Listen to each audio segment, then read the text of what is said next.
Sir.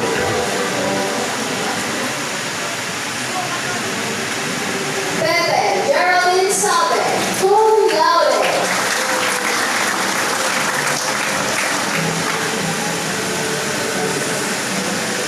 Again, congratulations to our cum laude graduates. Up next are the Special Recognition Award for academics.